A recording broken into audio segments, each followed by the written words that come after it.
गंगा नियमिती और केशों का ध्यान लगाया है और 12 वर्ष की तपस्या से प्रभु को प्रसन्न कर पाया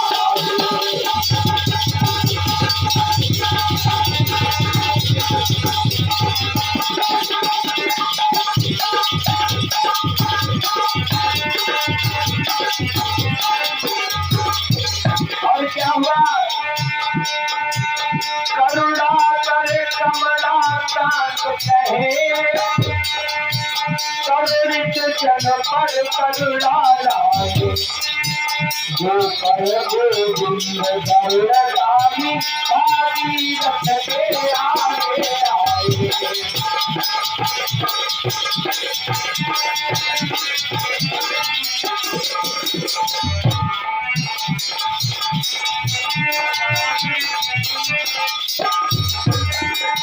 आज क्या हुआ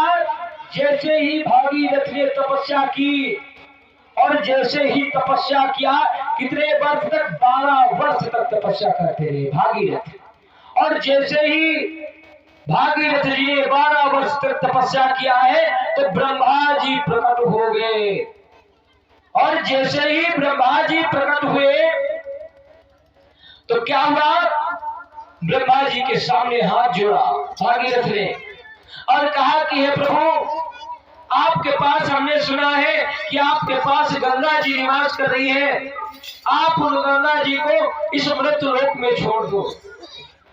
आप जब गंगा जी को इस मृत्यु लोक में छोड़ दोगे तभी जो हमारे पूर्वज एक साथ चले गए हैं उनका कल्याण हो सकता है उनका कारण तरल हो सकता है। ब्रह्मा जी ने कहा कि मैं गंगा जी को तो छोड़ सकता हूँ लेकिन गंगा जी को सबसे पहले कोई व्यक्ति होना चाहिए जो उनको संभाल सके उनको संभालेगा कौन क्योंकि गंगा जी को अगर मैंने इस मृत्युलोक में छोड़ दिया तो वहां पर इस मृत्युलोक में गंगा जी को कोई संभाल नहीं सकता है। तो क्या हुआ भागीरथ ने कहा कि प्रभु इसके लिए मुझे क्या करना पड़ेगा। ब्रह्मा जी ने कहा कि इसके लिए आपको भगवान श्री शंकर जी की तपस्या करनी पड़ेगी भगवान भोले भंडारी की। भागीरथ बेचारे फिर परेशान हो गए मन में विचार किया कितने वर्ष से मैं भी ब्रह्मा जी को प्रसन्न कर पाया हूँ अब मैं भगवान भोले भंडारी को प्रसन्न करूं। लेकिन भागीरथ ने मन में विचार किया कि चाहे क्यों ना मेरे भी प्राण चले जाए लेकिन मैं अपने पूर्वजों का तरण करवा के ही छोड़ूंगा।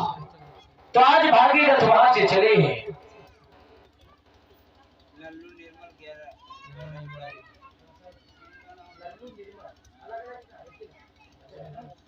और आज शमानी भैया श्री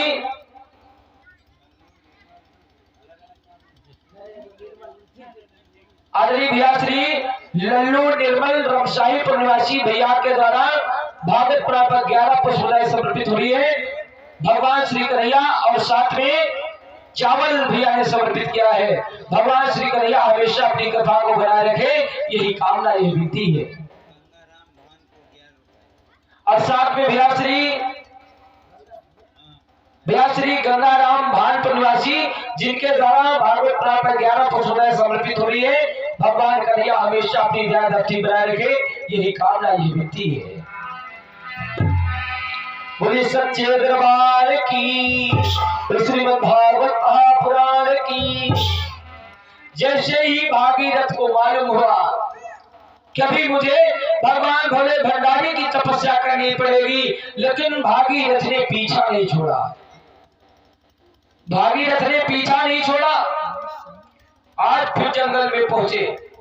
और भगवान भोले भंडारी की तपस्या करनी है। आज 12 वर्ष तक भगवान भोले भंडारी की तपस्या किया है भागीरथ ने और जैसे ही तपस्या की भगवान भोले भंडारी प्रकट हो गए और जैसे ही भागीरथ के सामने आए भागीरथ ने दोनों हाथ जोड़े कहा कि हे प्रभु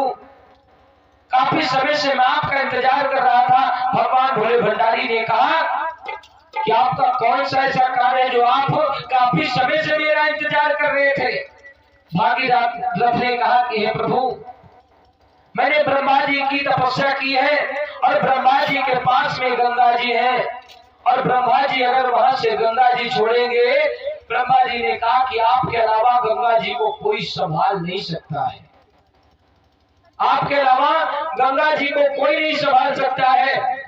तो भगवान भोले भंडारी ने कहा ठीक है,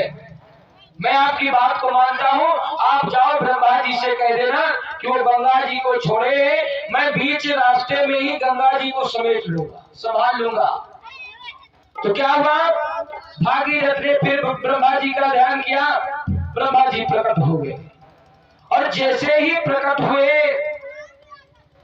भागीरथ ने कहा कि प्रभु, अब आप अपने कमंडल से गंगा जी को छोड़िए,